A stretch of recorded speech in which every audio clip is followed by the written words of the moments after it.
Bonjour les amis, aujourd'hui on va traiter du problème qu'il y a avec les vidéos de coaching et d'aide face aux relations toxiques. Pour moi ces vidéos elles vont comporter deux problèmes. Un qui va vous affecter vous, donc le viewer, la personne qui regarde la vidéo, et le deuxième problème c'est un problème qui va être plus du côté de l'éthique, un problème au nom du créateur, un problème du côté du créateur je veux dire. Donc je vais vous expliquer ça pour que vous voyez un peu les conséquences que ça peut avoir sur vous, parce que pour moi il y a des conséquences négatives et je vais vous les exposer, et aussi pour que vous voyez un peu ce qui se cache sous l'envers du décor de beaucoup de vos coachs et créateurs de contenu préférés. Commençons par le premier problème, celui qui va affecter le viewer, donc la personne qui va regarder la vidéo, donc vous. C'est un problème qui peut être évité, vous pouvez continuer à regarder ces vidéos tout en évitant ce problème, mais pour moi le problème principal, et ça je remarque cette tendance qui se diffuse de plus en plus, c'est que pour moi, les vidéos de coaching et d'aide face aux relations toxiques, ce sont des outils. C'est pas un gouffre dans lequel vous réfugiez. Je comprends que les personnes qui vivent une relation toxique, ce soit dur pour vous de quitter un pervers narcissique, de savoir quoi faire, de prendre des décisions. Et je comprends aussi que les vidéos de coaching, en fait, ça peut vous donner une sorte de refuge, parce que vous allez retrouver des gens bienveillants qui vont commenter avec vous, vous allez commenter dans des groupes Facebook, tout ça, et ça peut vous apporter un soutien. C'est fait pour, c'est cool. Mais par contre, le problème, c'est une tendance un peu extrême qu'on va pouvoir retrouver, des personnes qui vont les surconsommer, donc ils vont regarder des vidéos tous les jours, mais pas en quête de compréhension ou pour agir ensuite. Et que c'est pas juste un état temporaire, mais que ça devient un état permanent sur plusieurs années. Parce que c'est normal quand on découvre tout ce qui est relations toxiques, pervers narcissiques, tout ça, qu'on a envie de consommer du contenu dessus pour s'informer, pour comprendre, pour avoir des prises de conscience. Mais par contre, le problème, pour moi, c'est pas quand on fait ça. Ça, c'est tout à fait normal. Là où ça va être problématique, c'est quand ça dure plusieurs années et que plusieurs années, vous consommez encore plusieurs vidéos là-dessus par jour. Pour moi, ce qui est problématique, donc si je dis ça, c'est pas un jugement, c'est juste la conséquence négative que je constate que ça peut avoir, c'est que vous consommiez ces vidéos au lieu d'agir et que vous vous réfugiez dans une quête de compréhension toujours plus poussée de votre situation et du comportement de votre conjoint, conjointe, parent, tout ça, au lieu d'agir dans le sens où c'est une relation qui vous fait du mal. Comprendre et avoir des prises de conscience, c'est nécessaire pour pouvoir prendre du recul et savoir quelles actions poser. Donc c'est normal d'avoir besoin de comprendre, de faire des flashbacks de notre relation, de regarder la relation sous un nouvel angle, de faire remonter des choses à la surface. Mais par contre, je vois beaucoup de gens qui se réfugient là-dedans, et pour eux, le pervers narcissique, c'est genre une niche. Pas la niche du chien, mais ce qu'on appelle une niche en termes, on va dire, marketing, business, tout ça. Le mot niche, c'est utilisé pour désigner un sujet qui va intéresser beaucoup de personnes, et ces personnes vont être très intéressées par ce sujet et faire beaucoup de recherches dessus. Pour vous citer un exemple, ça peut être, par exemple, les cartes à collectionner Pokémon. Donc ça va être une niche, il y a beaucoup de personnes qui vont être ultra intéressées dessus, des autres qui en ont rien à foutre, clairement. Et les personnes qui sont super intéressées dessus vont faire plein de recherches, quels sont les prix des cartes, les cotes, et elles vont être expertes là-dedans. Donc quand il y a des vidéos qui sortent sur cette niche, tous les fans de cette niche vont être très contents et consommer ce contenu. Mais généralement, une niche, ça va être soit quelque chose en rapport avec un métier, soit en rapport avec un loisir qui vous fait plaisir. Mais le pervers narcissique, c'est ni un métier, ni un loisir. Donc, ok, vous avez besoin de compréhension, vous avez besoin de vous en sortir et de consommer du contenu sur ce sujet, mais je tiens à mettre le haut là dessus, sur le fait que, soyez vigilants si vous vous rendez compte que ça devient plus une fuite qu'un outil. Vous voyez ce que je veux dire ?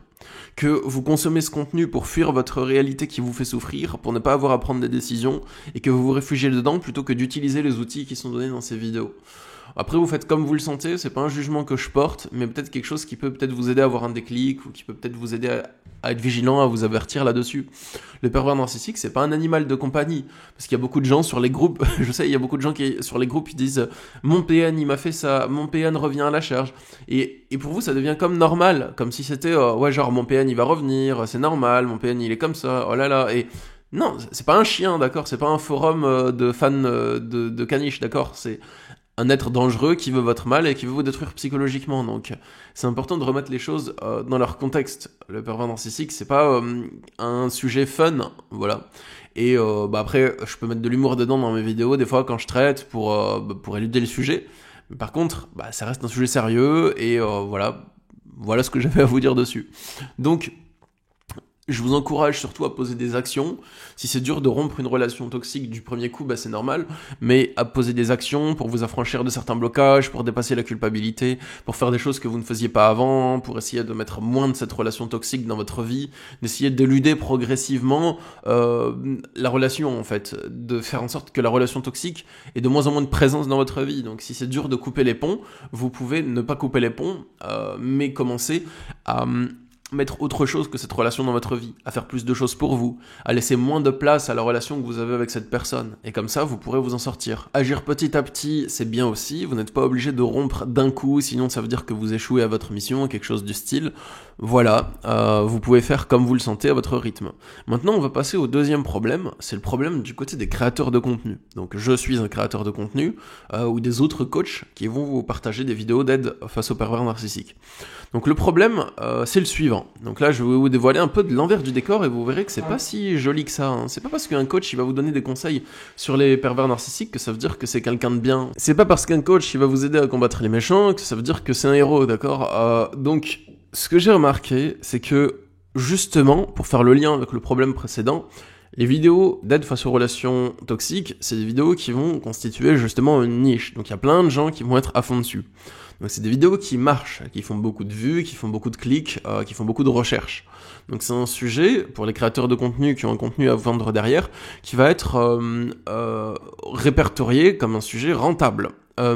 Et je dis ça dans le sens où moi je fais des vidéos là-dessus parce que c'est un de mes domaines d'expertise, que ça m'a touché personnellement dans ma vie. J'ai eu ma mère qui a eu un comportement toxique, je travaille en tant que coach en développement personnel, je travaille là-dessus aussi parce que c'est un sujet qui m'intéresse et que je fais ce que j'aime. Je fais ça depuis 7 ans maintenant sur YouTube, donc voilà. Ensuite, il y a beaucoup de personnes qui ne s'intéressent pas forcément à ce sujet au départ, mais qui vont remarquer que ce sujet c'est un sujet rentable. Alors qu'est-ce qu'ils vont faire ? Ils vont vouloir entrer dans cette niche et vouloir sortir du lot et se faire un nom dans la niche des personnes qui donnent des conseils face aux relations toxiques. Donc comment ils vont faire pour ça ? Soit ils s'y connaissent déjà un peu sur le sujet, soit ils s'y connaissent pas du tout. S'ils s'y connaissent déjà un peu, ils vont déjà partager leur contenu. S'ils s'y connaissent pas du tout, ils vont juste pomper le contenu des autres. Mais dans tous les cas, il y a une concurrence qui est énorme. Parce que comme on a vu que le sujet marche, il y a plein de gens qui se jettent dedans et qui font des conseils en redonnant les conseils des autres personnes dans leurs vidéos. Et pour sortir du lot, la concurrence, elle est énorme. Il y a beaucoup de personnes, beaucoup de noms différents qui se lancent là-dedans. Pour sortir du lot, ils ont plusieurs choix. Leur choix, déjà, comme c'est un sujet qui marche, les personnes qui ont envie de générer beaucoup de YouTube Money ou de vous vendre beaucoup de produits derrière vont faire beaucoup de vidéos sur ce sujet. Donc ça va être de plus en plus dur de sortir du lot parce qu'il y a beaucoup de contenu sur ce sujet. Donc pour sortir du lot, il va falloir faire soit des contenus plus pertinents et qui font un meilleur watch time, donc un meilleur temps de visionnage, soit il va falloir faire plus de contenu pour être encore plus visible. Et donc ça pousse les créateurs à faire plus de contenu que ceux qui en font déjà énormément. Donc si quelqu'un débarque dans cette niche et veut sortir du lot là-dedans, il va devoir faire beaucoup de vidéos de conseils face aux relations toxiques. Je vous explique un peu l'envers du décor pour comment ça fonctionne du côté youtubeur. Donc le coach en question va produire encore plus de contenu que les autres coachs et il va réussir peut-être à sortir du lot, mais les autres coachs ils vont voir ça et ils veulent aussi leur part du gâteau. Donc ils vont produire encore plus de contenu que ce personnage-là. Donc ça fait un cycle sans fin. Donc avec quoi on se retrouve ? On se retrouve avec beaucoup de contenu qui sort tous les jours plein de vidéos sur ce sujet. Le problème c'est que c'est impossible de faire du contenu tous les jours et que ce soit qualitatif.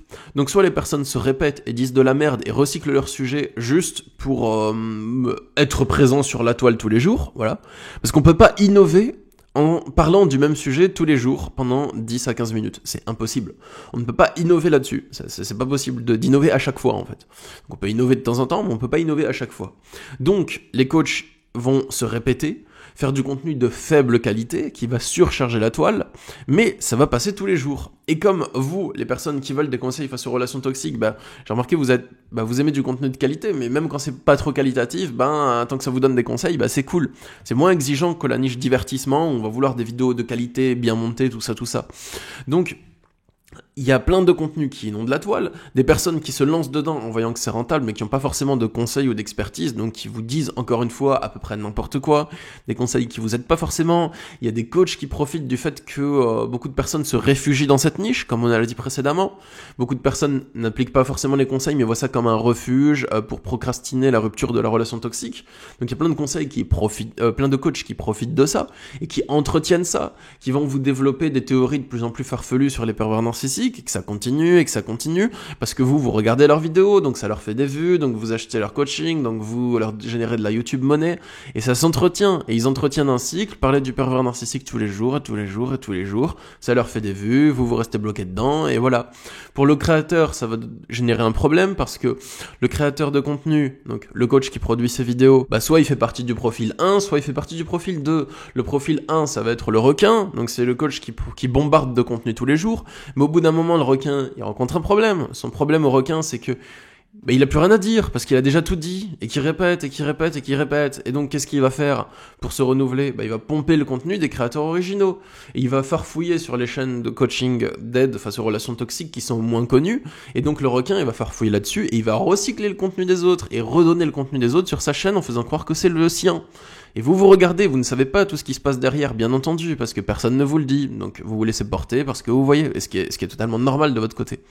Ensuite, le coach, il a pompé la niche francophone, il pompe la niche anglophone aussi. Donc, vous pouvez regarder les titres des coachs francophones que vous suivez. Si vous regardez les principales chaînes d'aide face aux relations toxiques anglophones, c'est des recyclages de leurs titres, en fait, des recyclages des titres des niches anglophones, enfin de la niche anglophone. Donc, ils vont pomper le contenu des autres. Pomper le contenu des autres, déjà c'est injuste. Donc c'est des gens qui parlent de contre-manipulation, mais en même temps ils volent le contenu des autres et vous manipulent en faisant croire que c'est le vôtre. Ils vous disent pas, je me suis inspiré de telle vidéo, de tel créateur pour faire celle-là, j'ai copié le titre. Non. Donc vous ne savez pas. Et donc vous croyez que c'est des gens qui sont justes parce qu'ils vous aident à combattre les méchants, mais en fait c'est des personnes qui volent le contenu des autres, qui volent limite leur propriété intellectuelle. Ça c'était pour le profil 1, on va dire le requin, et pour le profil 2, c'est le créateur de contenu honnête. Son problème à lui, c'est qu'il n'a pas forcément envie de publier du contenu tous les jours parce que c'est pas intéressant, parce qu'il a peut-être autre chose à faire, il a peut-être d'autres branches de son activité, il a peut-être pas envie de se répéter tous les jours, donc il va publier des vidéos moins souvent. Et dans ces vidéos-là, ces vidéos, elles vont être perdues dans le flot de vidéos envoyées par les requins. Pourtant, c'est du contenu qui est original et qui est plus qualitatif et qui va plus apporter de valeur à l'auditeur, donc à vous, qui va plus apporter de nouvelles compréhensions, de nouveautés, des points plus percutants à l'auditeur. Donc voilà un peu comment ça se passe dans cette niche. Donc quelles sont les options pour les créateurs de contenu? C'est soit choisir la voie du requin, soit travailler un contenu plus pertinent. Donc la voie du requin, c'est vous essayez de faire plus gros, plus de contenu, plus souvent, plus méchant. Enfin voilà, c'est vraiment en mode capitaliste, je crois. Je suis pas fort en économie, moi. Mais voilà. La deuxième voie, c'est celle que j'essaie d'emprunter. J'essaie juste de faire du contenu plus qualitatif, d'en sortir quand j'ai envie d'en sortir. Voilà, et de faire à ma sauce les trucs, voilà. Donc comme ça, vous savez un peu ce qui se passe derrière. Dites-moi si vous vous sentez concerné par le problème 1 ou par le problème 2. Le problème 1 du côté du viewer ou le problème 2. Dans tous les cas, c'était une vidéo qui était plus pour mettre en lumière, pour informer, plutôt que pour donner des conseils cette fois-ci. Mais on se retrouve dans quelques jours pour la prochaine vidéo qui sera pour vous donner des conseils. Voilà les amis, si vous souhaitez avoir mon accompagnement, je propose toujours mon accompagnement en coaching individuel par Skype, Messenger ou téléphone, et il y a le lien dans la description pour me contacter. Moi je vous dis à bientôt, prenez soin de vous, et force à vous pour la suite les amis. Au revoir.